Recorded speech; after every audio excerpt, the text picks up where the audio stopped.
with another day of this lock-in.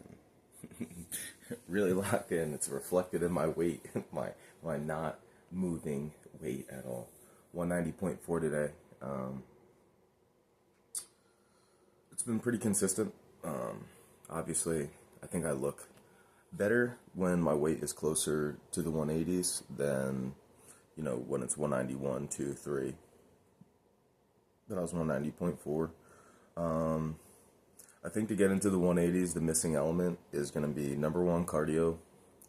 I still haven't added in really any, and it's kind of just a time management issue. I think sometimes I take too much time just messing around between sets and stuff, and it can make my workouts drag on. So if I kind of cut my rest periods down to a legit, 45 to 60 seconds, that will help me a lot because it'll cut down on the overall workout time, and then I can throw in that cardio at the end. Also, I think I'm going to have to just take my overall calories down on a day-to-day basis since I started. Well, in general, I mean, my calories usually, I shoot for around like 2K. Sometimes I go over for sure. But during this little series, I've been pretty good on it except for the one day. But I think I just have to go lower. Now, I know you'll see online a bunch of people and they'll be like, oh man, calorie restriction is not the way to go for weight loss. What is the other way to go, bro? Like, I don't have a fast metabolism. I've never had one. And in fact, like, I would say you can ramp up your metabolism, like, over time. But this is as good as it's ever been for me. Like, I'm pretty fairly lean on 2,000-ish calories. And I remember the first time that I actually really got lean, I was eating like 1,300. So, that's a 50% increase. So that's not bad. I mean, I'll take that. But, these dudes that are like, dieting on like 3,500 calories and they're ultra shredded, bro. I tried it. When I was eating 3,000 calories, I gained 25 pounds. So I really don't have any interest in doing that currently. So yeah, I'm about 2K. I think I'm going to take it down to maybe around like 1,800 and pop in some cardio. And, if it's too hard for me to not eat in the afternoons, I'll do some fasting. It's really not that hard for me to not eat breakfast and stuff like that. The key for me, though, is whatever time I do eat a breakfast, it cannot be massive. It's got to be like 300 to 500 calories. It can't be like 800 or 900 because that'll just squash me for the afternoon anyway. So, whatever. Today we have chest day, so I'm about to just write my workout, put on my shoes, and then we are going to go ahead and get right into it. So, yep. Do it. Up into the first working set. This will be my heaviest bench workout I ever did. My all-time max I hit in a competition in December. That was 340. I was kind of surprised by that, to be honest. But anyway, this workout, first set 240 for 5, second set 270 for 3, and then the last set's going to be 300 for as many as I can get. Warm-ups felt pretty good. The lower back hip tweak that I'm always going on about, it really affects me during bench. I think because of my like arch or whatever, or the way that I kind of like dig my feet in the ground. Luckily, it's not like hurting me too badly right now. But man, I can just imagine when that's gone, how much more driving power through the hips I'm going to have. But anyway, let's get into this. I'm probably going to throw on the belt and the underbelt after this set. I'll do this one naked.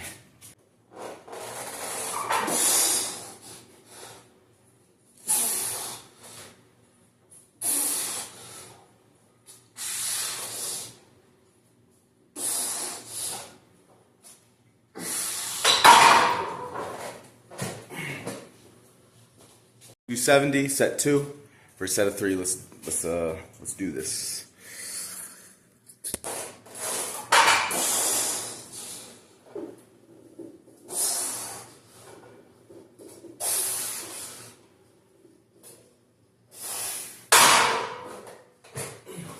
Come on, boy. Easy. Resty poo before I hit my final set of 300. And something that something I keep seeing online, like, and I don't really know, like, I just keep seeing it everywhere. It's like this war in the fitness community between people who take steroids and then those who don't. And it's like a war. It's like a war where the ones who take the gear basically are some of them who take the gear are like, oh, everybody wants to go on gear. Some people are just afraid and not willing to do whatever it takes, brother. But for the most part, that's a very tiny piece of it. For the most part, like, the rest of them don't care.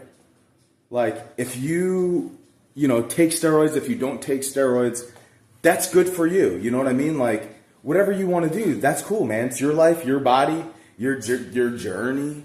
But from the natural side, everybody cares, dude. It's like a natural workout person or fitness person or athlete take it as like a personal affront against them. Like, you're attacking them because you, who have nothing to do with them in their life, are taking steroids. They're like pissed about it.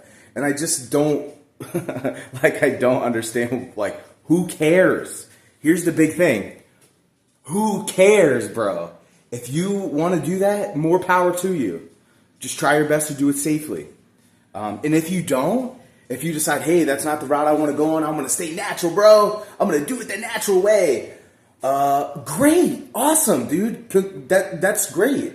But also, for both sides of that coin, those who take steroids and those who don't, who cares, bro? Literally, nobody cares. Like, this is so dumb. Like, who cares, dude? Jesus Christ. Anyway, all right, let me do this set 300. This will be an all-time PR for however many reps I get. So let's hit it. It's a 1 plus however many. So let's get to it. Come on. Come on. Come on.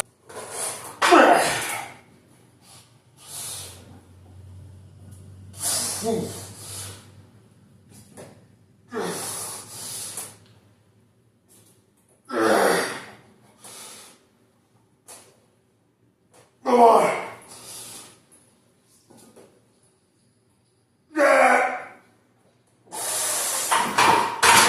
Damn it.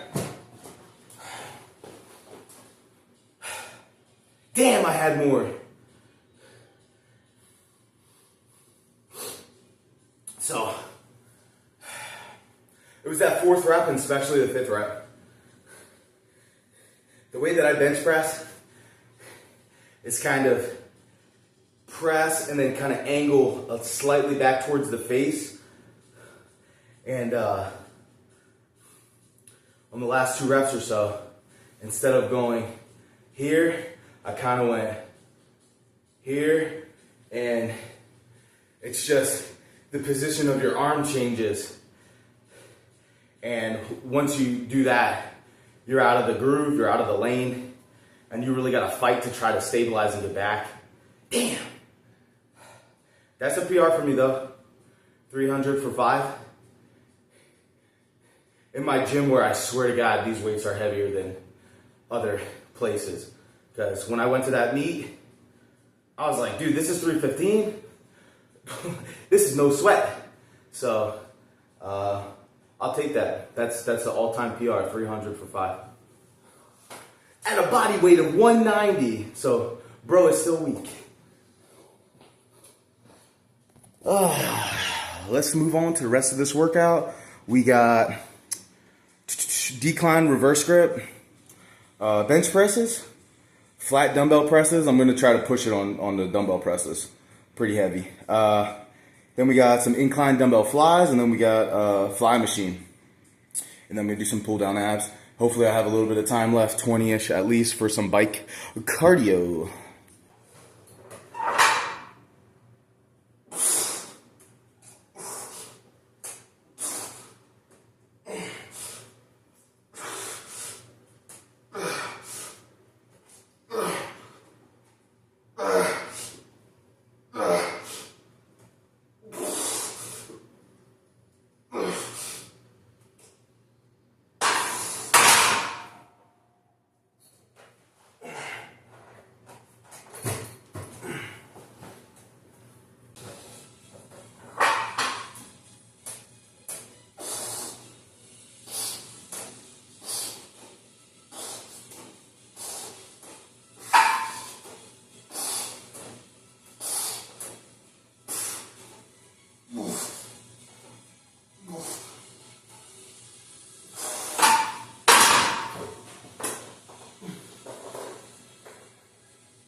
Gym people, moving on to the flat dumbbell bench. I accidentally did my first set incline. No big deal though. For the home gym goer, for my heavy dumbbells, see that spin lock? See that spin lock dumbbell, you know, old school? I don't have a problem with these. Anytime I'm going heavier than my 52s, that's what I use. I don't have a problem getting them up into position. A lot of people bitch about the end hanging out and that being a big issue. It's not really a big issue, honestly, at least for getting them up. If it can be a problem coming down, you know, you could accidentally spike your thigh or whatever. So to mitigate that, and also you should just get these for your home in general so you don't destroy it. These are just your run-of-the-mill crash pads. I think they're 6 inches thick. And basically, you know, you do your set and then you just drop your dumbbells right on them so you don't bust your floor. Also, it protects your dumbbells from warping and whatever. So that's just what I use. Let me pop into these sets, probably film the last one. I'll throw on like 90. It'll end up being 93 pounds for the last set. But yeah, check in a bit. If you are going to do, this is what my dumbbell looks like with 93 pounds. It's Frankenstein dumbbell. So only, it seems like common sense, but the only recommendation I would say is, you know, make sure that whatever side that both the weights of the same type are on the same side. So I have 4 20-pound plates. These two are smaller. These two are wider. So I want to make sure that those plates are on the same side. And that's pretty much it. They feel just the same. I'm kind of smoking this, so I'm going to try to shoot for 12 here on the, 12 on the 93 pounds.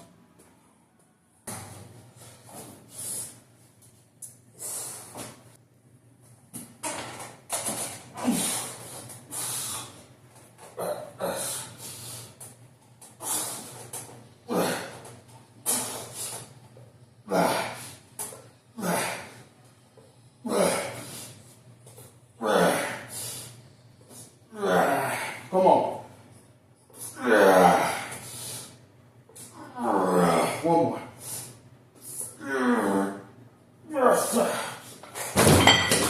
Woo! Just like that, we're on to flies. I'm not going to go as heavy as I just did on flies, so we're going to use the Bowflex Select Tech adjustable dumbbells. Can't recommend them enough. Use them every single time I work out. They're not so heavy. The one criticism you'll get is you can't drop them. They're not that heavy, bro. Don't drop these. You don't have to drop these. Just lower them down to your knee, lower them down to the floor. You don't have to drop them. I've never dropped them. So that's a fair criticism. If you throw them, they will break, but why throw them? Just, they're not that heavy. So let's move right along. Incline dumbbell flies is next.